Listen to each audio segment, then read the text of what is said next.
Ah, le fascisme. En voilà un mot qu'on entend beaucoup et de plus en plus. Mais le fascisme, c'est quoi exactement?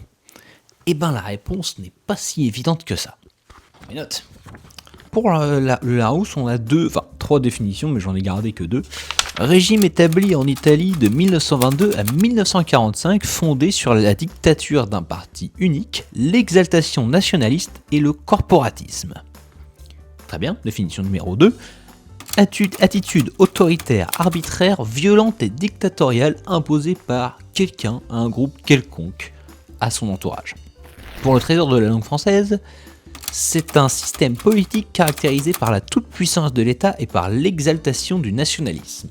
Et deuxième définition, c'est le régime politique établi en Allemagne par Hitler. Mais en d'autres termes, ça ressemble déjà un peu à un terme fourre-tout où on glisse toutes les dictatures des années 20, pour les plus précoces, à 40. C'est aussi la critique qu'en faisait notamment l'écrivain et romancier socialiste et antifasciste George Orwell à l'origine du best-seller 1984, que le terme de fasciste a tellement utilisé à travers qu'il a perdu de son sens, il a été un peu dénaturé.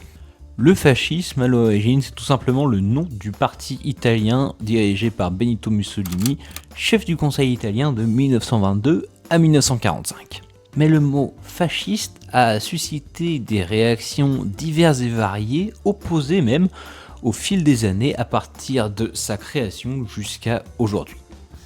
Je suis Alexandre Vanip, journaliste, et pour saisir toute la complexité de ce terme, je vous invite à vous abonner à mon compte ainsi qu'à ma chaîne en rouge en Y, parce qu'à partir de l'année prochaine, je vais vous parler de l'actualité d'il y a 100 ans de manière hebdomadaire. Une fois par semaine, une vidéo qui vous raconte ce qui se passait dans le monde il y a exactement 100 ans, comme si on y était.